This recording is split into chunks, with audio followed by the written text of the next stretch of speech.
Today's book of the day is Delivering Happiness by Hsieh, and I know that isn't what it looks like his name is pronounced as, but it is. And he is the CEO of Zappos, or at least was. Unfortunately, he passed away a few years ago.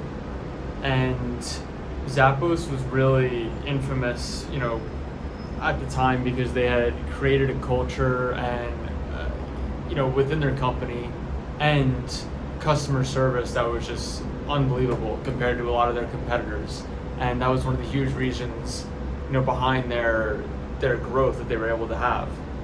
And, eventually in 2009, Zappos was actually bought by Amazon, of all companies, for $1.2 billion.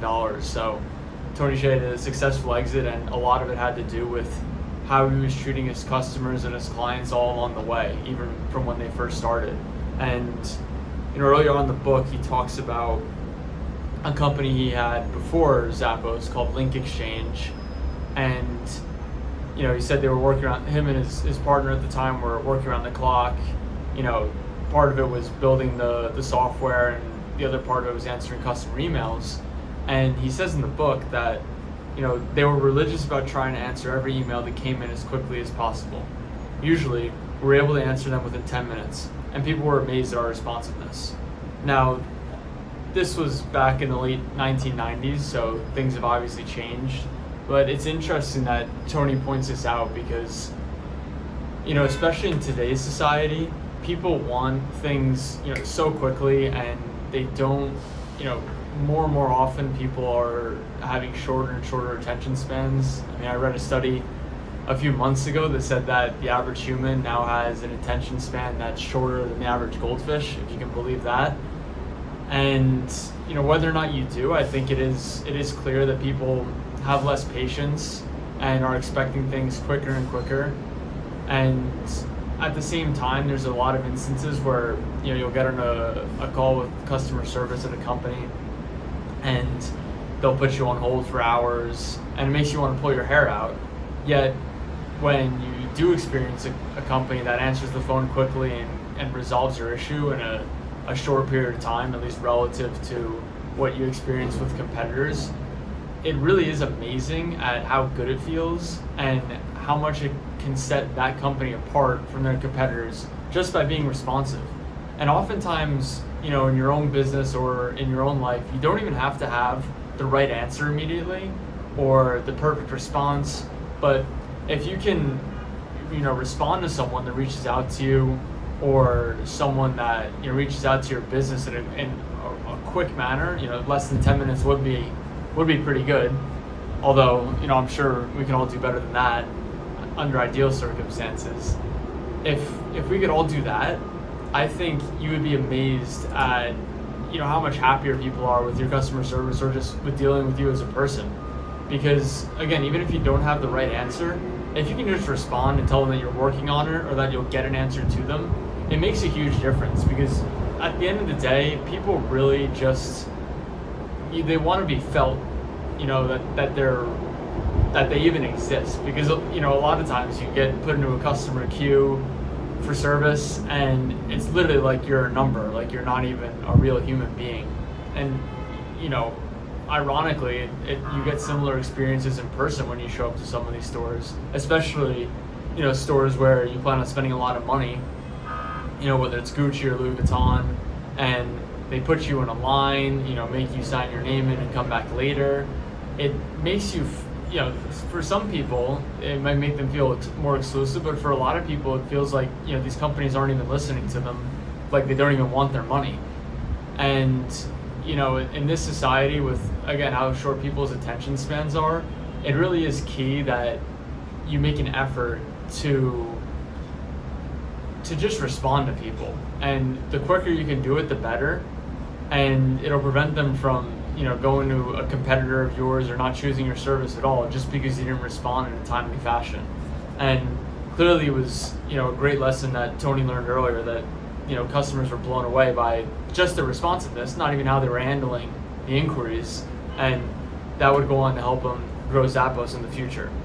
And another quote I have here is, on a different note, and it talks about happiness and how Tony Hsieh had success with his initial business, and of course he had success with Zappos and was able to sell it for a lot of money. But, when it comes down to what the money actually did for him, he asked himself this question, and he said, I made a list of the happiest periods of my life, and I realized that none of them involved money. I realized that building stuff and being creative and inventive made me happy. Connecting with a friend and talking through the entire night till the sun rose up made me happy. Trick-or-treating in middle school with a group of my closest friends made me happy. Eating a baked potato after a swim meet made me happy. I thought about how easily we're all brainwashed by our society and culture to stop thinking and just assume by default that money equals more success and more happiness, when ultimately, happiness is really just about enjoying life. And this reminds me of, a similar thought process that I've heard before in the past, or it's really a thought experiment where they ask you to, write down the 10 happiest moments of your life, and then to write down, the 10 most expensive items you've ever purchased. And it was kind of interesting because for most people, there's very little overlap with those two lists. The material items weren't what made those people happy. If they had a huge home or if they had, sports cars or nice watches, those weren't necessarily connected with what made those people happiest. And I think it's important that we all find that, because, if you're just doing things in your day-to-day life, you don't know why you're doing them, it really makes it more difficult to actually enjoy life, because, you don't have a sense of purpose behind what you're doing or where you're going. And Tony talks about this later when he says, if you keep asking yourself why enough times, you'll find yourself arriving at the same answer eventually. And the answer that most people get when they repeatedly ask themselves why they're doing what they're doing, is they believe that whatever they're pursuing in life will ultimately make them happier. And I think it's important to do that thought experiment and eventually take a step back and ask yourself the question of, is it even making you happier? Because you could say, you're working hard to buy a larger house or buy a sports car or more watches, and at the end of the day you ask yourself, is that actually making me happier? And maybe it is, maybe it isn't, but it's important to calibrate yourself on that from time to time, so you don't lose track of what actually makes you happy, whether it's spending time with your family or your friends, going on trips with people you care about, or buying someone dinner that is important to you. A lot of times you get much more utility out of that than spending money on yourself as well, or whether it's leaving a big tip at a restaurant and seeing the reaction someone gets. I think you'd be surprised at how much better that feels than buying things for yourself.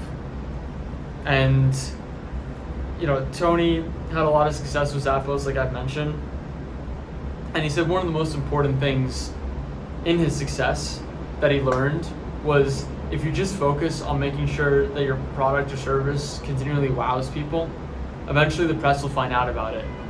And I think this goes further than just the press, because if you provide excellent customer service and you provide a great product or service to people, they're going to tell their friends about it.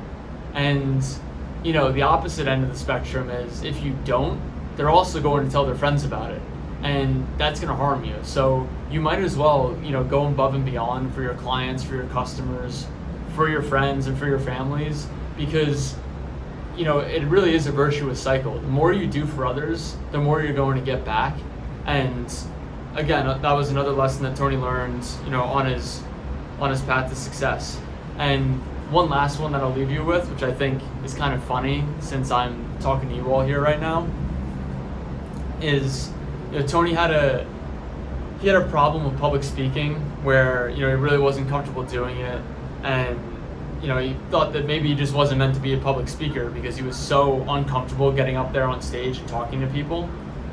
And even though he did it for a year straight at one point to try to get himself out of the funk, it remained really difficult for him mentally and emotionally to speak in front of people. And I know a lot of people have this problem too. And besides just practicing and getting up there and putting yourself in uncomfortable situations, Tony has a really good point here that, I've used personally in my past when doing projects in school and speaking in front of people. And Tony says that, one day he had an epiphany and he realized that nobody knew what I had written down beforehand. Nobody would ever know if I skipped a sentence, a paragraph, or even an entire section. And that was really liberating for him. And when I had come to the realization years ago, that was also really liberating for me, because it takes the pressure off of you. You have the information in your own head of what you're supposed to talk about, but no one in the crowd and none of your audience know what you're supposed to say or what you're expected to say. So you can use that to your advantage when you get up in front of a stage. And instead of being nervous, you can have certain bullet points in your mind of what you're supposed to talk about. And, oftentimes people have a PowerPoint to help them, or, a speech in front of them. But if you misspeak, or you miss a section, or you miss a line, or you miss a page in your speech, it's usually not the end of the world. And especially useful to remember is the people that you're talking to don't know what you were supposed to say in the first place anyway. So as long as you provide value to them and are engaging with your conversations and your speeches in front of them, I think that'll get you really far, both professionally and personally, because as long as you just do more for others than they expect you to give them, it's going to turn out well for you. So I hope you enjoyed today's book of the day by Tony Hsieh, Delivering Happiness, and looking forward to seeing you again tomorrow with our next book. Thank you.